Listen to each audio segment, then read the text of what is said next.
Going through a long dry spell is one of the most challenging things, because you'll find people lack water, lack food. And as a principal farmer, I'm always here to see how we can have food on the table. So here, where I am today, it's my garden of cassava. I'm a farmer for fruits and vegetables in the semi-arid areas of northern Uganda. But for today, I want to see how we can plan together, work together. I bring you the cheapest, the easiest, the quickest methods anybody can use, farm and have food on the table. With me, I have a basket. This basket here has some dried pieces of cassava. Dried pieces of cassava. I dried it earlier. This one has been with me in the house. But the one here behind my back is what we are planning to use in the next few months to come, because usually in the semi-arid areas between January and April, it's usually very, very dry, and you find there is always no food in the community. Survival becomes very, very hard. So I'm here to give you the ways we can prepare this food, the foods we can keep in the house as dried food, and we survive the dry season. So one is this cassava. This is my part of my garden. It's my cassava, and we hope to harvest it soon. It's a big garden. All over the other side, it's my garden of cassava, and we hope we are going to dry it like this one here, and we shall have quality food that will keep us going through this period. So that is food number one. We continue to food number two, which I'm going to show you, that we need to farm, have it, dry it, keep it in the stores, in the houses, and we survive the dry season. We shall not die of hunger. Christina, the principal farmer. Subscribe if you haven't. We go to item number two, food number two. Food number two, they are the potatoes. I have potatoes. Potatoes in my garden here. This one is here, this one is here. Let me remove one. Good. There is also another one, this side. There is also another one. I have potatoes in the garden here. So these potatoes here, this one here, we can dry these potatoes. Just seeing. We can dry them in the dry season, and we survive that long dry spell. I'll show you how we are going to cook this food. It can even make some good porridge for these young ones. Children love porridge, so it can also make porridge. So item number two, they are potatoes. No wasting time. We go to item number three. Number three, we are here planting. It's maize. This is maize. This is corn.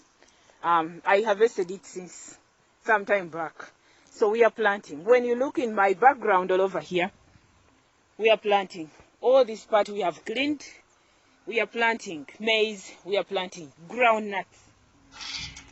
These nuts here, we are planting. All these are foods you can put in the store. You can keep in your house, in your store, and you eat them whenever the dry season has started. So we are planting. We are doing what we call intercropping. Some little maize, corn, then also nuts. To some parts where we started from earlier, you can see some have just started germinating. They are coming out. Those which we started earlier. Then when you look at corn or maize, the other side you can see it is also germinating. It is growing. So we are planting. Others are already growing. We are preparing ourselves for the long dry spell that is ahead. Usually in January up to April of every year, semi-arid areas, they suffer a lot of dry season, which brings a lot of hunger, a lot of malnutrition, poverty, and all those hunger-related problems. So I'm here as the principal farmer, Christina the principal farmer, to see how we can work together and we create very many smiles around the globe, because a hungry person is an angry one. So we don't want to see very many hungry people getting angry. So we are here to create a lot of food in the society. We continue and I show you what we can have in the stores. These ones here, they are beans. Beans are rich in proteins. So in that dry spell, in that long dry spell, which usually we suffer in the semi-arid areas. If you have beans like these ones here, they are now growing. We hope to harvest them by the end of November, because this type here, it takes strictly 60 days to be ready. Something like 80 days we are removing it from the garden.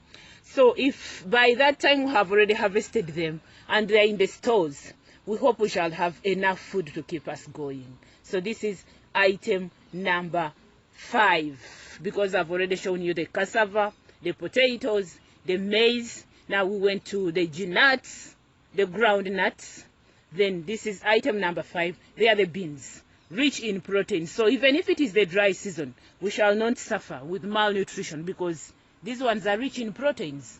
They'll keep us going. We go to item number 6. Right here we have some vegetables. They are the collards. These collards here, we've decided to put them in a sack. Reason being, they are easy to mulch, such that even if the dry season comes, we shall be able to water them with the little water that we can save at home here, and we still grow our vegetables. They are rich in fibers. We have already given them some manure. When you look down here, manure is already available. Chicken poo is what we have used, and we have already done the mulching.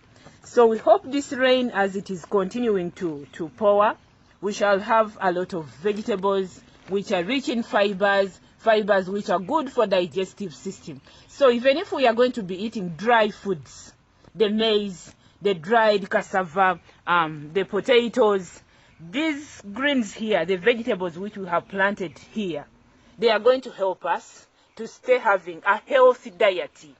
So as we are preparing for this long dry spell, we hope these ones here, they are going to support our meals to be rich enough to fight malnutrition, especially in children, to fight hunger in the community. So these are some of the foods which you need to plant today, such that we prepare together to go through that dry period. Next. In addition to that, you may need to keep some chicken in your backyard. This is my chicken house.